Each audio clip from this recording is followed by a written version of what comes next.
সর্বভারতীয় স্তরে কর্তৃত্ব, ব্রোঞ্জ পদকে সম্মানিত ধর্মনগরের কল্লোল আচার্য।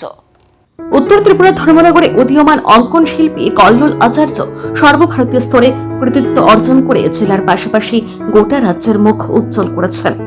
গত 31 মে 2026 আগরতলার রবীন্দ্র শতবার্ষিকী ভবনে আয়োজিত সমাবর্তন উৎসবে তাঁকে ব্রোঞ্জ পদক ও এককালীন স্কলারশিপ প্রদান করে সম্মানিত করা হয়। জানা গেছে, ধর্মনগরের বিশিষ্ট সামাজিক ও সাংস্কৃতিক সংস্থা তমালিনীর ছায়ার অঙ্কন বিভাগের 5ম বর্ষের পরীক্ষার্থী কল্লোল আচার্য সর্বভারতীয় স্তরে তৃতীয় স্থান অধিকার করে এ সাফল্য অর্জন করেছেন। 2022 সালে তার মেজ কাকা সুজিত আচার্য, ছোট কাকা অভিজিৎ আচার্য এবং ঠাম্মি মাতুলি আচার্য তাকে তমালিনীর ছায়ায় অঙ্কন বিভাগে ভর্তি করান।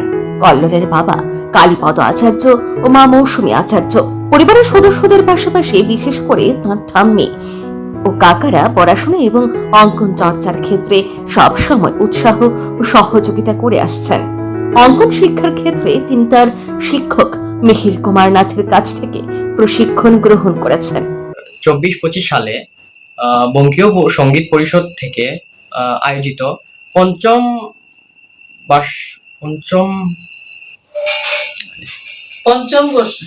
বর্ষ অঙ্কন কলা থেকে আমি সর্বভারতীয় স্তরে তৃতীয় স্থান অর্জন করি এবং ব্রোঞ্জ পদক লাভ করি।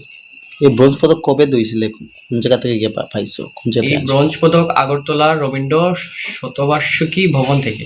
কবে? 31 কবে? মে, জুন, কোন মাস? 31 মে। আচ্ছা, কি পরীক্ষা দিছিলা? Art drawing. হ্যাঁ। কির উপর আর্ট ড্রয়িংটা কির উপর হয়েছিল? আর্ট ড্রয়িংটা মানে কির উপর আসতো, থিওরি টাইপ, থিওরি প্র্যাকটিক্যাল দুইটা পরীক্ষা। ঠিক আছে। কি পদক পাইছো তুমি? সর্বভারতীয় স্তরে ব্রোঞ্জ পদক। আচ্ছা, ব্রোঞ্জ পদক। এটা কোন জায়গা দেওয়া হয়েছিল? অনুষ্ঠানটা কোন জায়গাতে ছিল? এটা আগরতলার রবীন্দ্র শতবার্ষিকী ভবনে।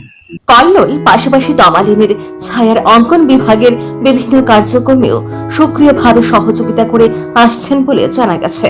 এই সাফল্য প্রসঙ্গে তমালিনীর ছায়ার কর্ণধার অমিতা বলেন, বঙ্গীয় সঙ্গীত পর্ষদের মতো সর্বভারতীয় তথা আন্তর্জাতিক মানের পরীক্ষা নিয়মায়ক পর্ষদের অধীনে ব্রোঞ্জ পদক অর্জন করা অত্যন্ত গর্বের বিষয়। কল্লোলের এই কৃতিত্ব শুধু ধর্মনগর নয়, সমগ্র ত্রিপুরা রাজ্যের জন্য গৌরবের। কল্লোলের এই সাফল্যে পরিবার, শিক্ষক শিক্ষিকা, সহপাঠী এবং এলাকার সংস্কৃতি প্রেমী মানুষের মধ্যে আনন্দের পরিবেশ সৃষ্টি হয়েছে। তার উজ্জ্বল ভবিষ্যৎ কামনা করেছেন সকলেই।